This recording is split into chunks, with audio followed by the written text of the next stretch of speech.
Hello everyone, welcome to Mister Awesome Club. स्वागत है आपका हमारे आज सेकंड पार्ट में नेटवर्किंग कोर्स के, जहां पर हम बात करने वाले हैं अपने सेकंड चैप्टर की।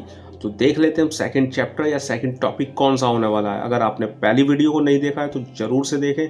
अगर अच्छे से नेटवर्किंग कोर्स को आप करना चाहते हैं, अच्छे से सीखना चाहते हैं सारी चीज़ें, और अगर आप हमारे चैनल पर नए हैं तो चैनल को सब्सक्राइब कर दें और वीडियो को लाइक कर दें।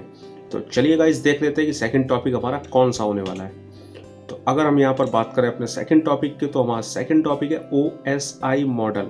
OSI मॉडल के बारे में हो सकता है कुछ लोगों ने सुना हो, बहुत सारे डाउट्स होंगे आपके मन में, बहुत सारी चीज़ें आप जानना चाहते हैं OSI मॉडल क्या है, बहुत सारी इंपॉर्टेंस आपने इसकी देखी होगी कि इसके अलावा कुछ होता ही नहीं। अगर आपके पूरे नेटवर्क, पूरे इंटरनेट, हर जगह की बात करो तो OSI मॉडल का नाम आपने ज़रूर से ही सुना होगा।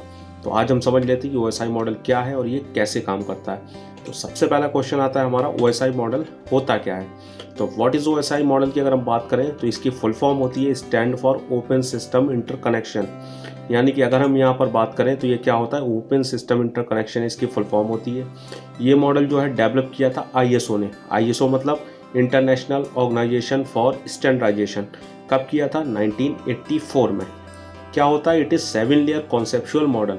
ये हमारा 7 लेयर का एक कॉन्सेप्चुअल मॉडल है that defines that how to data transmit from source to destination, जो कि ये बताता है कि आपका सोर्स से लेकर डेस्टिनेशन तक जो डेटा जाता है तो वो डेटा जाएगा कैसे।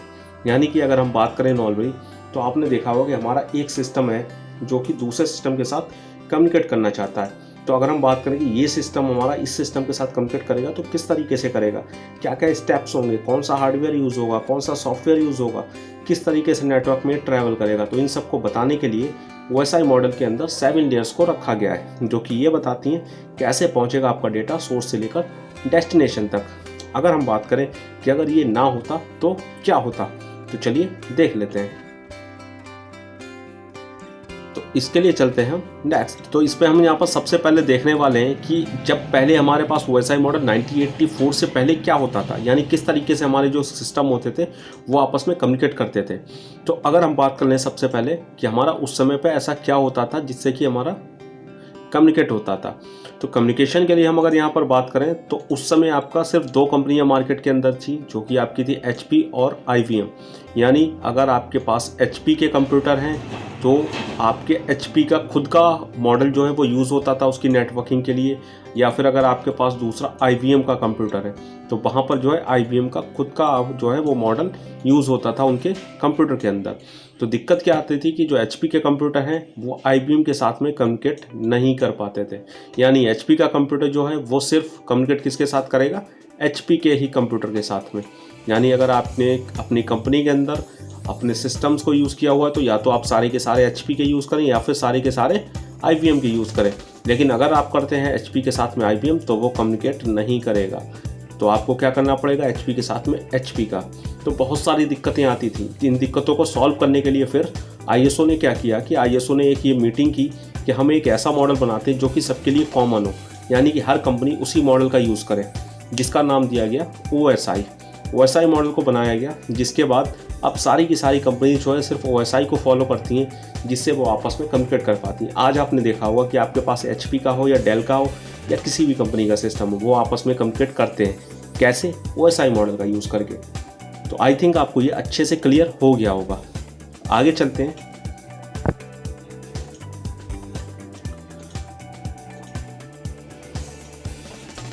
तो अगली हम बात यहाँ पर कर लेते हैं कि हमारे पास यहाँ पर देखिए, यहाँ पर मैंने दिखा हुआ है कि हमारे पास एक यूज़र 1 है, एक यूज़र 2 है।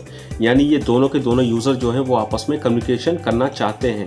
तो इस कम्युनिकेशन के लिए किस किस स्टेप्स का फॉलो करना पड़ेगा। तो OSI ने दी है 7 लेयर। सब ये 7 लेयर कौन सी होती है? जब हमारा जो यूज़र वो है डेटा ट्रांसमिट करता है, यानी अगर मान लीजिए कि इस यूज़र ने डेटा को भेजा हुआ है तो वो क्या होगा कि सबसे पहले जाता है आपका एप्लीकेशन लेयर पे।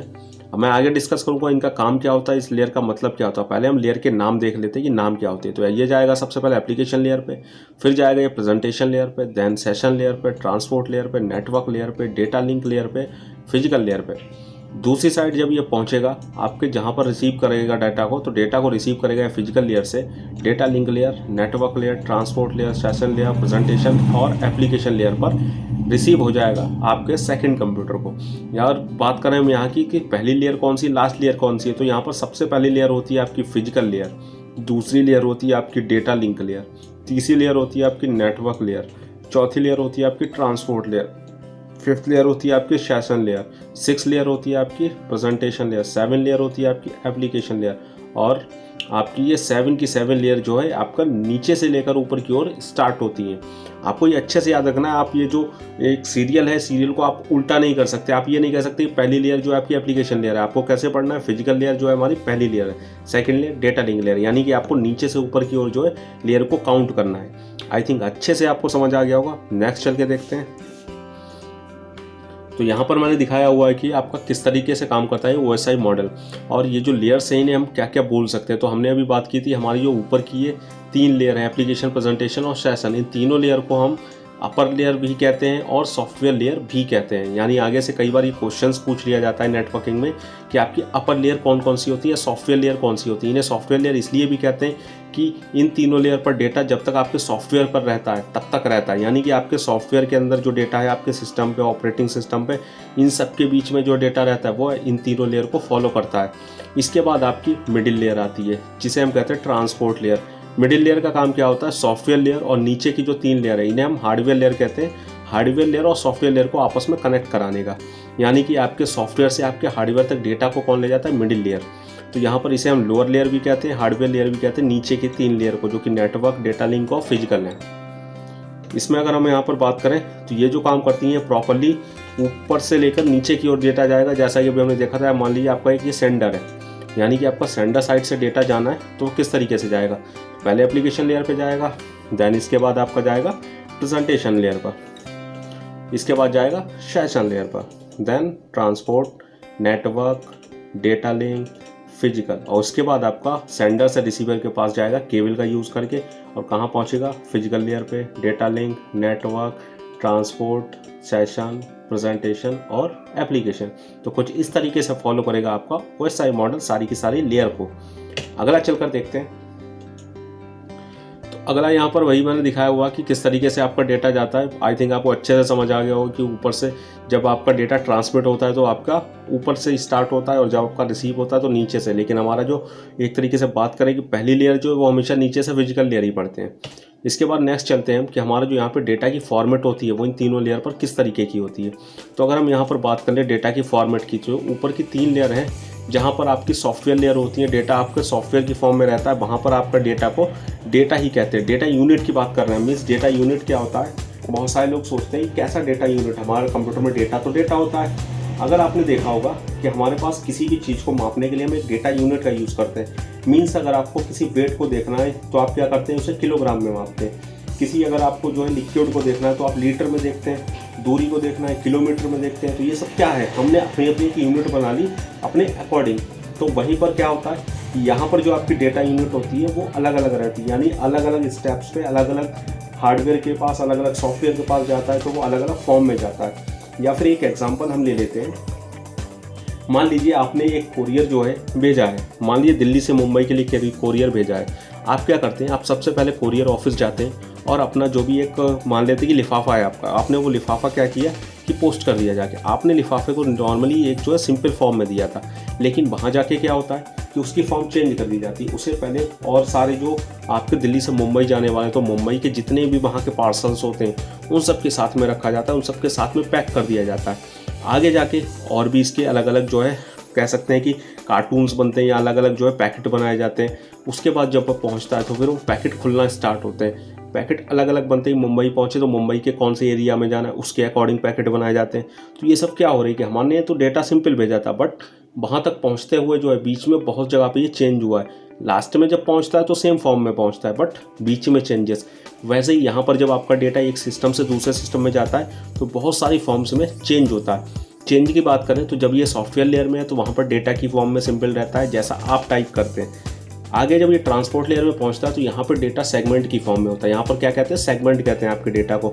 नेटवर्क लेयर पर ये पैकेट की फॉर्म में होता है, इसे पैकेट कहते हैं। डेटा लिंक लेयर पर ये फ्रेम की फॉर्म में होता है, इसे फ्रेम कहते हैं। फिजिकल लेयर पर ये बिट्स की फॉर्म में होता है।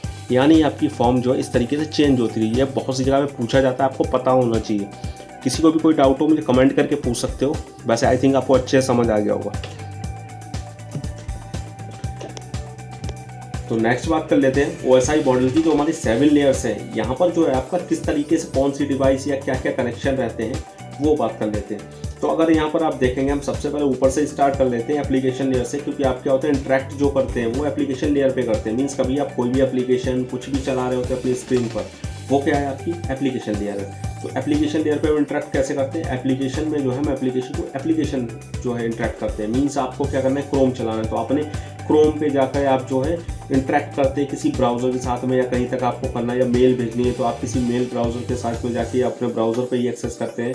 तो ये क्या होता है आपके एप्लीकेशन लेयर, प्रेजेंटेशन लेयर और सेशन लेयर, ये तीनों जो है एप्लीकेशन को इंटरेक्ट करती हैं। यानी आप यहाँ एप्लीकेशन से डेटा भेजते हैं और आपका दूसरे सिस्टम पर एप्लीकेशन पर ही रिसीव होता है। ट्रांसपोर्ट लेयर की बात करें तो ये प्रोसेस टू प्रोसेस के लिए होता है, यानी कि आपका जो है यहाँ पर जो प्रोसेस चल रही है आपका, सिंपली भाषा में अगर मैं बात करूँ तो जो सॉफ्टवेयर लेयर है हार्डवेयर लेयर कनेक्ट हो रही है। तो ये क्या हो रहा है कि एक प्रोसेस से दूसरी प्रोसेस में आपका डेटा पहुँच रहा है, और दूसरी साइड में जब ये हो रहा है तो ट्रांसपोर्ट लेयर पर जो रिसीव हो रहा है, तो क्या हो रहा है कि प्रोसेस टू प्रोसेस जिसे कहते हैं।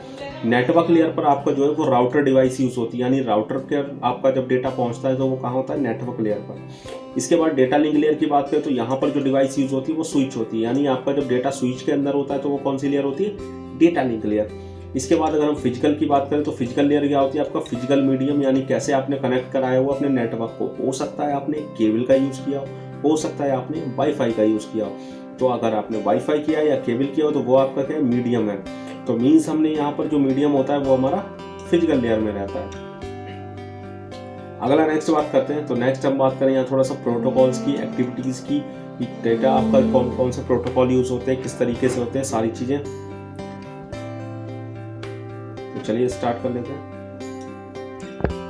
तो सबसे पहला क्वेश्चन आता है हमारा कि प्रोटोकॉल क्या होता है। तो अगर हम प्रोटोकॉल की बात करें तो set of rules which is apply on your network और network activities, that is called protocol. यानी सिंपल भाषा में अगर हम बात करें तो हमारे जब भी हम किसी नेटवर्क के अंदर अपना डेटा सेंड करते हैं, रिसीव करते हैं, या कोई भी प्रोसेस होती है नेटवर्क के अंदर, तो उसके पीछे कोई ना कोई रूल्स जरूर अप्लाई होता है। अगर ये रूल्स ना होते तो नेटवर्क में काम कैसे होता वो ये नहीं पता लग पाता। जैसे हमें क्या करना है कि हमें एक वेब ब्राउज़र चलाना है, हमने google.com एक्सेस किया, google.com पे वो कहीं और से कनेक्ट करा देता, तो ये प्रॉपर हमने जब google.com एक्सेस किया तो वो गूगल के सर्वर तक हमें कैसे लेके जा रहा है, क्योंकि उसके बैकग्राउंड में जो है बहुत सारे जो है रूल्स चल रहे हैं। मीन्स जैसे HTTP का नाम आपने सुना होगा। HTTP क्या होता है, हाइपर टेक्स्ट ट्रांसफर प्रोटोकॉल। इसका काम क्या होता है, ये आपके वेब ब्राउज़र को आपके वेब सर्वर के साथ में कनेक्ट कराता है। या फिर आपने FTP का नाम सुना होगा, DNS का नाम सुना होगा, ऐसे बहुत सारे प्रोटोकॉल्स के नाम सुने होंगे। तो ये सारे प्रोटोकॉल का काम क्या होता है, सेट ऑफ रूल्स होते हैं जो कि अप्लाई होते हैं आपकी नेटवर्क एक्टिविटीज़ के ऊपर। तो यहाँ पर कौन कौन से प्रोटोकॉल किस लेयर पे काम करते हैं वो बात कर लेते हैं हम। तो अगर हम यहाँ पर सबसे पहले बात करें अपनी स्टार्टिंग से एप्लीकेशन लेयर से, तो एप्लीकेशन लेयर में यहाँ क्या होता है कि आपका telnet, FTP, SMTP, HTTP, DNS, SNMP, specific address, ये यूज़ होते हैं। यानी कि ये जो सारे के सारे प्रोटोकॉल देख रहे हैं इन्हें मैं अगली वीडियो में बिल्कुल डिटेल में बताऊंगा, सारे प्रोटोकॉल का काम, किस प्रोटोकॉल का क्या काम है। अभी ये समझ लेते हैं कौन कौन से यहाँ पर यूज़ होते हैं। प्रेजेंटेशन और सेशन जो है इनकी आगे मैं अभी एक्टिविटीज़ की बात करूँ, यहाँ कंप्रेशन वगैरह ये सारी चीज़ें होती हैं। तो यहाँ पर प्रोटोकॉल्स नहीं है आपके, कुछ जो है जैसे कंप्रेशन, इनक्रिप्शन, ये सारी चीज़ें यूज़ होती हैं। ट्रांसपोर्ट में बात करें तो SCTP, TCP, UDP, socket, port address, ये सारे यहाँ पर यूज़ होते हैं। नेटवर्क में बात करें तो IP, ERP, RARP, ICMP, IGMP, या फिर आपका लॉजिकल एड्रेस जो कि IP होता है, वो सारी चीज़ें यहाँ पर यूज़ होती हैं। डेटा लिंक के ऊपर IEEE 802 standard, TR, FDDI, PPP, physical address यानी MAC एड्रेस, ये सारी चीज़ें यहाँ पर यूज़ होती हैं। इसके बाद अगर हम बात करें फिजिकल लेयर की, तो यहाँ पर आपका मीडियम जो भी जैसा मैंने बताया, केबल है तो केबल, वाईफाई तो वाईफाई, केबल है तो आपकी कोएक्सियल केबल हो सकती है, फाइबर केबल हो सकती है, 10 वेज की केबल हो सकती है, या फिर वायरलेस का यूज़ कर सकते हैं। तो ये सारी चीज़ें यहाँ पर यूज़ होती हैं। इसके आगे अगर हम बात करें तो नेक्स्ट देखेंगे सबसे पहली लेयर को, जो कि हमारी कौन सी होने वाली है, फिजिकल लेयर। यानी कि ये फिजिकल लेयर जो है वो होती क्या है। तो फिजिकल लेयर पे अगर हम बात करें सिंपली, तो ये क्या होती है, दिस इज़ द फर्स्ट और bottom most layer of the OSI model. यानी OSI मॉडल खुद कहता है कि ये सबसे पहली और सबसे नीचे की लेयर है। It receives the data from the data link layer. इसका काम क्या होता है, ये जो है डेटा लिंक लेयर से डेटा को रिसीव करती है on the sender side, and the transmit to the data और क्या करती है कि ट्रांसमिट करती है डेटा को किधर, दूसरी साइड में डेटा लिंक लेयर पर। It uses cable connector to make a connection, और किसका यूज़ करती है, केबल और कनेक्टर का आपके कनेक्शन बनाने के लिए। रिस्पॉन्सिबिलिटीज़ क्या होती हैं कि इस लेयर पे क्या क्या काम होता है। तो सबसे पहला काम जो इस लेयर का होता है वो होता है इनकोडिंग। इनकोडिंग मीन्स क्या है, it converts bits into signal, यानी ये आपकी बिट को सिग्नल में। अगर आपको पता हो तो मैंने पहले की वीडियोस में भी बताया हो, जो स्टार्टिंग की मैंने हार्डवेयर वीडियोस बनाई थी, कि हमारे कंप्यूटर के अंदर जो डेटा रहता है वो बिट्स की फॉर्म में रहता है, और हमारी केबल के अंदर जो डेटा रहता है वो सिग्नल की फॉर्म में। तो आपकी बिट्स से लेकर सिग्नल में कन्वर्ट कौन कराता है, फिजिकल लेयर। या फिर आपकी जब केबल से दूसरी साइड पहुंच रहा है तो आपके सिग्नल से लेकर बिट्स में कौन कन्वर्ट कराता है, आपका फिजिकल लेयर। दूसरा रहता है ट्रांसमिशन रेट। तो ट्रांसमिशन रेट का मतलब क्या होता है, it defines the data transmitting speed. इसी लेयर पर यह डिफाइन होता है कि आपके डेटा की जो ट्रांसमिशन स्पीड है वो कितनी होने वाली है, कितनी स्पीड में आपका डेटा जाने वाला है। ये ऐसा क्यों होता है, क्योंकि यहाँ पर जो हमारा ट्रांसमिशन मीडियम होता है वो फिजिकल लेयर पे होता है, यानी हम वाईफाई यूज़ कर रहे हैं, केबल यूज़ कर रहे हैं, कितनी स्पीड देने वाली केबल है, कितनी स्पीड देने वाला वाईफाई है, वो सारी चीज़ें यहाँ पर। इसलिए ट्रांसमिशन रेट भी कहाँ पर, यहीं पर अप्लाई होता है। अगला है ट्रांसमिशन मोड, यानी यहाँ पर यह डिफाइन होता है कि डायरेक्शन ऑफ डेटा फ्लो क्या होने वाला है, यानी आपका first PC to second PC जाने वाला है, सेकंड टू फर्स्ट आने वाला है, या फिर सिंपली कह सकते हैं कि हमारे जो ट्रांसमिशन मोड होते हैं, इसे थोड़ा सा अगर डिटेल में हम बात करें तो ट्रांसमिशन मोड हमारे 3 तरीके के होते हैं। जैसे सबसे पहला होता है आपका simplex mode, half duplex, full duplex. इन तीनों का मतलब क्या होता है ये समझ लेते हैं। तो सिंप्लेक्स मतलब होता है only one device can be sender and the other one can be receiver, यानी अगर आपकी कोई डिवाइस सिंप्लेक्स मोड पे काम करती है उसका मतलब क्या है कि उसमें से जो है एक डिवाइस सेंडर होगी, एक रिसीवर होगी। जैसे आपका टेलीविज़न रिमोट, आप देख सकते होंगे रिमोट से आप क्या करते हैं, अपने टेलीविज़न को इनपुट देते हैं। कभी भी आपका जो टेलीविज़न है वो रिमोट को इनपुट नहीं देता, वो सिर्फ क्या करता है, आउटपुट। यानी एक आपकी रिसीवर है, एक सेंडर है। दूसरा हाफ डुप्लेक्स, इसमें दोनों आपकी सेंडर, दोनों रिसीवर हो सकती हैं, बट सेम टाइम पे वो कभी भी डेटा को सेंड नहीं कर सकती, जैसे हब या फिर आपका ब्लूटूथ। तीसरा है यहाँ पर फुल डुप्लेक्स, इसमें आपकी दोनों डिवाइसेस सेंड और रिसीव कर सकती हैं सेम टाइम पर और एक साथ, जैसे आपका स्विच, आपका mobile phone etcetera. I think आप ट्रांसमिशन मोड को भी अच्छे से समझ गए होंगे। तो इसी लेयर पर जो है ये भी डिफाइन होता है ट्रांसमिशन मोड कौन सा होने वाला है। अगली लेयर की तरफ चलते हैं। तो अगली लेयर है हमारी डेटा लिंक लेयर। तो डेटा लिंक लेयर क्या होती है, क्या काम होता है इसका। तो this is the second layer of OSI model. Second layer है ओएसआई मॉडल की। It receive the data from the upper layer. इसके ऊपर की लेयर से ये डेटा को रिसीव करती है, जो कि कौन सी होने वाली है, network layer. Convert the data into frame, और ये क्या करती है, उस डेटा को आपके फ्रेम में कन्वर्ट कर देती है। और फ्रेम में कन्वर्ट करने के बाद यहाँ पर जो डेटा की यूनिट है, मैंने पहले भी आपको बताया वो कौन सी होती है, फ्रेम होती है। फ्रेम में डेटा को कन्वर्ट कर देती है। साथ ही इसमें अटैच हो जाते हैं हेडर और ट्रेलर। अब ये हेडर ट्रेलर क्या होते हैं आगे बात करते हैं। और फॉरवर्ड हो जाती है कहाँ पर, आपके फिजिकल लेयर पर। फिजिकल लेयर के बाद क्या होता है, एट द रिसीवर एंड, दूसरी साइड में ये फिजिकल लेयर से जो है रिसीव होती है, और इसके हेडर और ट्रेलर जो है वो रिमूव हो जाते हैं और ये अगली लेयर पर चली जाती है, नेटवर्क लेयर पर। अब बात कर लेते हैं हेडर ट्रेलर क्या है। तो सबसे पहला, header contains a 48 bit MAC address of the sender and receiver. तो क्या होता है, हेडर क्या होता है कि यहाँ पर जो है आपका कहाँ डेटा जाना है, किसने डेटा भेजा है, उसका मैक एड्रेस उस सिस्टम का जो है हेडर के अंदर रहता है। क्योंकि डेटा के पास अगर ये डिटेल नहीं होगी कि डेटा कहाँ से आया, कहाँ जाना है, तो वो सिस्टम तक नहीं पहुँच सकता। तो वो कहाँ रहता है, हेडर के अंदर। दूसरा ट्रेलर। तो ट्रेलर का काम होता है एरर कंट्रोल के लिए, यानी आपका डेटा जब जा रहा है तो बीच में कोई एरर ना आए, ये कौन देखता है, ट्रेलर। तो डेटा यूनिट की अगर बात करें इस लेयर पे, तो फ्रेम होती है। फ्रेम का मतलब क्या है, थोड़ा ये भी देख लेते हो। फ्रेम क्या है, हमने जाना कि बिट तो हम समझते हैं, बिट मैंने बताया था कि कोई भी बाइनरी डिजिट होता है उसे बिट कहते हैं। तो बिट आपके फ्रेम के अंदर जो है 1518 यानी 18 बाइट्स जो है डेटा रहता है एक फ्रेम के अंदर मैक्सिमम। अगर बात करें रिस्पॉन्सिबिलिटीज़ की डेटा लिंक लेयर, सबसे पहला फ्रेमिंग, यानी डेटा की फ्रेमिंग करना, फिजिकल एड्रेसिंग, साथ में मैक एड्रेस अटैच कराना, और एरर कंट्रोल, यानी ट्रेलर को अटैच करा के एरर को कंट्रोल करना। इतने काम होते हैं डेटा लिंक लेयर के। आई थिंक आपको अच्छे से क्लियर होगा। नेक्स्ट चलते हैं। तो चलते हैं अगली लेयर की तरफ। अगली लेयर है हमारी नेटवर्क लेयर। तो अब देख लेते हैं कि नेटवर्क लेयर का काम क्या है। तो सबसे पहला क्या है, this is the third layer of OSI model. आपकी ओएसआई मॉडल की थर्ड लेयर है। It receives the data from the transport layer. ये डेटा को कहाँ से रिसीव करती है, ट्रांसपोर्ट लेयर से। फिर क्या होता है, convert it to the packet. ये आपके डेटा को पैकेट की फॉर्म में कन्वर्ट कर देता है। यानी हमने पीछे बात की थी, यहाँ पे डेटा यूनिट क्या होती है, पैकेट होती है। Forward it to the data link layer, और ये आपका डेटा कहाँ भेज देती है, डेटा लिंक लेयर पे। एट द रिसीवर एंड, और रिसीवर एंड पे क्या होता है, यहाँ पर जो डेटा रिसीव होता है वो डेटा लिंक लेयर से रिसीव होता है। उसके बाद forward it to the transport layer, ये किसको जाता है, ट्रांसपोर्ट लेयर को फॉरवर्ड होता है।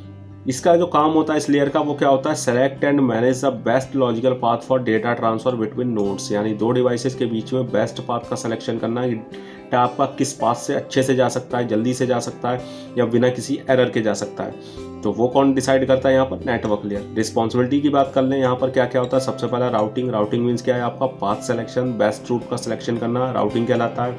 लॉजिकल एड्रेसिंग, यानी यहाँ पर जो काम होता है वो आईपी के थ्रू होता है, यानी कि आपका किस सिस्टम से जा रहा है तो उसका आईपी और जिस पे जाना है उसका आईपी, ये दोनों डिपेंड करते हैं, आपस में कम्युनिकेट करने चाहिए, तभी एक सिस्टम से दूसरे सिस्टम पर आपका जो है वो डेटा जा पाता है। लास्ट है इंटरनेटवर्किंग, टू कनेक्ट टू और मोर नेटवर्क इज कॉल्ड इंटरनेटवर्किंग, यानी अगर डिफरेंट नेटवर्क कनेक्ट हो रहे हैं तो वो भी कहाँ पर होते हैं, आपके नेटवर्क लेयर पे। तो इतने सारे काम है नेटवर्क लेयर के। चलते हैं अगली लेयर की तरफ। तो अगली लेयर है हमारे ट्रांसपोर्ट लेयर।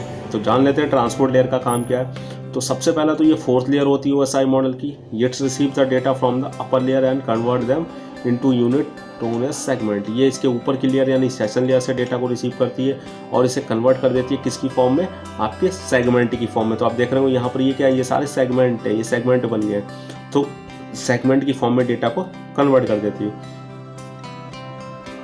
साथ ही क्या है कि pass this data unit to the network layer, और ये डेटा को कहाँ भेज देती है, नेटवर्क लेयर पे। एंड इंश्योर दैट, यानी इसका जो काम है वो क्या है, all the pieces arrive correctly at the other end, सारे के सारे जो पीस भेजे गए थे वो दूसरे एंड पर करेक्टली पहुंच जाएं। ये किसकी जिम्मेदारी है, ट्रांसपोर्ट लेयर की। रिस्पॉन्सिबिलिटी की बात करें तो सबसे पहली रिस्पॉन्सिबिलिटी इसकी सर्विस पॉइंट एड्रेसिंग। मीन्स क्या है कि the responsibility of the transport is to transmit the message to the correct process known as service point addressing. यानी कि अगर हम तो इसके बाद अगर हम बात करें यहाँ सर्विस पॉइंट एड्रेसिंग की, तो आपने क्या जाना है कि सर्विस पॉइंट एड्रेसिंग का मतलब क्या है, करेक्ट प्रोसेस में डेटा को पहुँचना। यानी मीन्स हमने यहाँ से भेजा हुआ है हमने डेटा को अपने फोर्थ सिस्टम से, और हमारा जाने वाला है किस पे, फिफ्थ सिस्टम पे। तो फोर्थ सिस्टम से फिफ्थ सिस्टम तक पहुँचने के लिए क्या होगा, ये पहले जाएगा आपका स्विच के अंदर। स्विच के अंदर क्या होगा कि वहाँ पर आपका जो है फोर्थ पोर्ट से फिफ्थ पोर्ट के अंदर जो है ट्रांसफ़र होगा। ये थोड़ी क्या होगी, इंटरनल प्रोसेस होगी। तो इसी प्रोसेस को सर्विस पॉइंट एड्रेसिंग कहते हैं। इसके बाद अगर हम बात करें सेगमेंटेशन एंड रीअसेंबली की, तो ये क्या होता है, तो segmentation and reassembly when the transport layer receive the message from the upper layer. जैसे ही ट्रांसपोर्ट लेयर पे क्या होता है कि इसके ऊपर की लेयर से मैसेज या डेटा आता है, it divide the message into multiple segment. ये डेटा कन्वर्ट करके सेगमेंट में, मल्टीपल सेगमेंट में डिवाइड कर देता है, जैसा कि हमने यहाँ देखा था। इसके बाद क्या होता है कि assigned with a sequence number, और इन सब पे एक नंबर दे देता है कि number 1, number 2, number 3, sequence number की लाइन से ये नंबर जो है आपके हैं। एट द रिसीवर एंड क्या होता है कि transport layer reassemble the message based on their sequence number. आपका जो डेटा होता है उसे सीक्वेंस नंबर के बेस पे 1, 2, 3 लाइन से जो है सारे के सारे जो सेगमेंट है उन्हें क्या करता है, रीअसेंबल कर देता है, जिसकी वजह से क्या होता है कि आपका डेटा प्रॉपर पहुंचता है, करेक्टली पहुंचता है, without any error, without any data loss. Connection control की बात करें तो ये क्या होता है आपका नेक्स्ट जो आपकी कह सकते हैं कि रिस्पॉन्सिबिलिटी। तो transport layer is responsible for making a connection from source to destination. Source से डेस्टिनेशन के बीच में जो कनेक्शन बन रहा है उसे कनेक्शन कंट्रोल कौन करता है, ट्रांसपोर्ट लेयर करती है। Error control, next error control क्या है, ये आपका जो लेयर है वो रिस्पॉन्सिबल होती है एरर कंट्रोल के लिए। यानी सेंडर से लेकर रिसीवर तक जो डेटा जा रहा है वो बिना किसी एरर के पहुँचे, ये भी कौन देखता है, आपके ट्रांसपोर्ट लेयर। आई थिंक आपको अच्छे से क्लियर हो गया होगा। नेक्स्ट चलते हैं। नेक्स्ट है सेशन लेयर। तो सेशन लेयर क्या होता है, ये हमारी फिफ्थ लेयर होती है OSI मॉडल की। इसका जो काम होता है वो इस्टेब्लिश करना, टर्मिनेट करना, सिंक्रोनाइज करना, मैनेज करना आपके कनेक्शन को दो पीसी के बीच में। यानी दो पीसी आपने लगा रखे तो उनके बीच में जो भी कनेक्शन बनेगा या फिर कनेक्शन टर्मिनेट होगा या कनेक्शन सिंक्रोनाइज होगा, मैनेज होगा, वो सारी चीज़ें कौन करेगा, आपका सेशन लेयर पे। जैसे हम कह सकते हैं सेशन मीन्स आप देखते हो कि हाँ अभी हमारा जो आपस में चल रहा है वो क्या है, 1 घंटे का सेशन चल रहा है, 2 घंटे का सेशन चल रहा है। वैसे आपको जो पीसी आपस में कम्युनिकेट करते हैं वो क्या है, एक सेशन में करते हैं। तो ये सेशन कहाँ पर होता है, सेशन लेयर में होता है। रिस्पॉन्सिबिलिटी की बात करें यहाँ पर, तो जैसे इसकी रिस्पॉन्सिबिलिटी क्या है, सिंक्रोनाइजेशन। सिंक्रोनाइजेशन मीन क्या है, if a system is sending, मान लीजिए कि एक सिस्टम जो है वो सेंड कर रहा है कितनी, 400 फाइल्स को।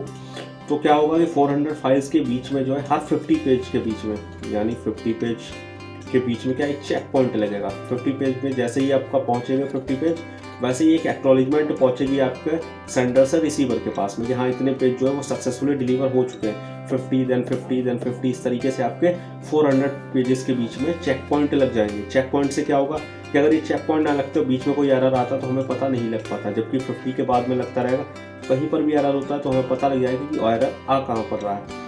अगला है डायलॉग कंट्रोल। तो ये क्या होता है, this layer allow to system to start communication, यानी हमारा जो दो सिस्टम आपस में एक सेशन बनाते हैं, कम्युनिकेशन करना स्टार्ट करते हैं, चाहे वो हाफ डुप्लेक्स पे करें या फिर फुल डुप्लेक्स करें, तो वो उसे हम क्या कहते हैं, डायलॉग कंट्रोल कहते हैं। आई थिंक आपको अच्छे से ये भी क्लियर हो गया होगा। नेक्स्ट चलते हैं,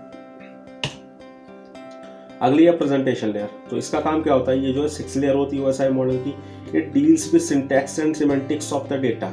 ये क्या होती है, डील्स करती है सिंटैक्स और सिमेंटिक्स के बीच में डेटा के, बिटवीन 2 PC, जब 2 PC के बीच में आपका डेटा जा रहा है। पहला वर्ड आता है कि सिंटैक्स सिमेंटिक्स मतलब क्या है। तो सिंटैक्स सिमेंटिक्स अगर मतलब बात करें, जो आपका डेटा होता है, जैसे आपका एक हम बात करें ग्रामर की, तो ग्रामर में आपने देखा होगा एक सेंटेंस होता है। सेंटेंस के अंदर क्या है कि आपके एक बॉडी होती है, बॉडी मीन्स हम कह सकते हैं कि आपका वर्ड है, और एक क्या आपका ग्रामर पार्ट है। तो आपका जो वर्ड पार्ट है उसे हम सिंटैक्स कहते हैं, और जो ग्रामर पार्ट है उसे सिमेंटिक्स कहते हैं। वैसे ही यहाँ पर जो आपका डेटा है, तो डेटा में भी क्या है कि आपका डेटा है किस फॉर्मेट का, वो सारा क्या है सिंटैक्स है, या फिर डेटा के अंदर है क्या क्या सारी चीज़ें, या क्या क्या आपने डेटा रखा हुआ है, वो सारा सिमेंटिक्स है। तो 2 PC के बीच में जो एक्सचेंज होगा तो ये उसके बीच में डील्स करता है कि आपने जैसे मान लीजिए कि आपने एक वर्ड का डॉक्यूमेंट भेजा, तो अब दूसरे सिस्टम में पहुंचा तो वो वर्ड में ही ओपन हो, इसे कौन देखेगा, इसे देखता है प्रेजेंटेशन लेयर। कहीं ऐसा ना हो कि वो वर्ड की फाइल वहाँ पहुँच के म्यूजिक प्लेयर में चल जाए, या म्यूजिक प्लेयर में ओपन होने की कोशिश करे, भले ही एरर दे दें। तो ये सारी चीज़ें प्रॉपर जैसे ही वर्ड की फाइल भेजी, वहाँ वर्ड की ही आपको वहाँ पर एक्सटेंशन दिखाती है, वहाँ पर शो होती है, वो कौन करता है, आपका प्रेजेंटेशन लेयर। आगे बात करें, it act as a data translator. ये जो आपका लेयर है वो काम करती है डेटा ट्रांसलेटर की फॉर अ नेटवर्क के लिए। The presentation layer is also known as syntax layer, इसे सिंटैक्स लेयर भी कहते हैं। इसलिए आप अगर बात करें इसकी रिस्पॉन्सिबिलिटी की, तो सबसे बड़ी रिस्पॉन्सिबिलिटी है वो क्या है, ट्रांसलेशन। यानी यहाँ पर आपका डेटा जो है वो कन्वर्ट होता है सेंडर डिपेंडेंट फॉर्मेट से लेकर के एक कॉमन फॉर्मेट में, यानी कि आपने भेजा कुछ भी हो नॉर्मल, जैसे आप मान लीजिए वर्ड की फाइल भेजी आपने, अब वो क्या होगा, एक कॉमन फॉर्मेट में चेंज हो जाएगा। म्यूजिक प्लेयर भी भेजा, वो भी कॉमन फॉर्मेट में, सारी कॉमन में हो गए। दूसरी तरफ जब ये पहुंचेगा तो रिसीवर डिपेंडेंट में ही दोबारा से चेंज हो गए, यानी रिसीवर भी क्या है, वो बस उसी फॉर्मेट को समझ रहा है जो हम समझ रहे हैं, क्योंकि वो भी ह्यूमन है, तो वो क्या है, कन्वर्ट हो जाएगा रिसीवर डिपेंडेंट में और उसके पास पहुँच जाएगा। दूसरी रिस्पॉन्सिबिलिटी है इंक्रिप्शन। इंक्रिप्शन मतलब क्या है कि एक टाइप की सिक्योरिटी होती है, जिससे कि क्या होगा कि हमारा डेटा क्या होता है कि एक नॉर्मल फॉर्मेट से जो है अनदर फॉर्म में कन्वर्ट हो जाता है, और दूसरी तरफ जब पहुंचता है तो दोबारा से जो अनदर फॉर्म से एक नॉर्मल फॉर्म में कन्वर्ट हो जाता है। अगली जो इसकी रिस्पॉन्सिबिलिटी वो है कंप्रेशन। शायद आप लोग जानते होंगे, बट कंप्रेशन का मतलब क्या होता है, ये प्रोसेस होती है आपकी कंप्रेसिंग करने की डेटा को। इससे क्या होता है, आपका डेटा जो है एक तो पहले तो ग्रुप में हो जाता है, बहुत सारा डेटा है उसका जो है एक कह सकते हैं बंडल बन जाता है, एक ग्रुप बन जाता है। साथ ही उसका क्या है कि साइज भी कंप्रेस हो जाता है। 4 GB की फाइल थी, 4 से कम हो जाएगा, जैसे आपने विनजिप, विनरार, ये सारे कंप्रेशन मेथड सुने होंगे। तो ये सारा कहाँ पर होता है, प्रेजेंटेशन लेयर पर। अगली लेयर की बात करें तो लास्ट लेयर है हमारी एप्लीकेशन लेयर। यह क्या होती है, तो इसका यहाँ पर देखिए आप समझ सकते हैं कि क्या है, अपर मोस्ट लेयर है, यानी 7th लेयर है OSI मॉडल की, जिसे हम यूज़र इंटरफेस लेयर भी कहते हैं। यानी यूज़र जो इंटरफेस करता है वो यहीं पर करता है। यहाँ पर जो सर्विसेज मिलती हैं वो हमें ईमेल, रिमोट मैनेजमेंट या जितनी भी नेटवर्क सर्विसेज है वो सारी कहाँ पर मिलती है, एप्लीकेशन लेयर पर। रिस्पॉन्सिबिलिटी में आप देख सकते हैं FTM यानी फाइल ट्रांसफ़र एक्सेस मैनेजमेंट। दूसरा है मेल सर्विस, यानी an application layer provides the facility for email forwarding and storage. यहीं पर आपको फैसिलिटी मिलती है ईमेल को फॉरवर्ड करने की या फिर स्टोर करने की। अगला है डायरेक्टरी सर्विस, जिसके अंदर क्या है कि आपकी global information about various services सारी की सारी डायरेक्टरी सर्विसेज में चलती है। जैसे ग्लोबल इन्फॉर्मेशन बात करें, गूगल ड्राइव चलाया होगा आपने। गूगल ड्राइव क्या होता है कि आप क्या करते हैं कि अलग अलग उसके लिए, जैसे आपको ब्राउज़र पे जाना है, ब्राउज़र पे जाके आप उसे यूज़ करते हैं, या फिर आपने एप्लीकेशन यूज़ कर रखा है, या फिर और भी बहुत सारी कह सकते हैं कि ईमेल के लिए आप आउटलुक वगैरह ले लो, तो ये सारी क्या डायरेक्टरी सर्विसेज में आती हैं, जो कि ग्लोबल सर्विस इन्फॉर्मेशन होती है, किसी आपके एप्लीकेशन या फिर किसी आपके कह सकते हो एप्लीकेशन लेयर पे होती है। तो वो सारी क्या कहलाती हैं, एप्लीकेशन लेयर पे। तो आई थिंक आपको ये भी अच्छे से क्लियर हो गया। तो ये है हमारा OSI मॉडल। किसी को भी कोई डाउट हो हमें कमेंट में ज़रूर बताएं, और बने रहें हमारे चैनल पे। और वीडियो को आपने अभी तक को लाइक करें, चैनल को सब्सक्राइब करें और बेल आइकन को प्रेस करना बिल्कुल भी ना भूलें, ताकि अगली वीडियो की नोटिफिकेशन आपको सबसे पहले मिल जाए। Thank you guys.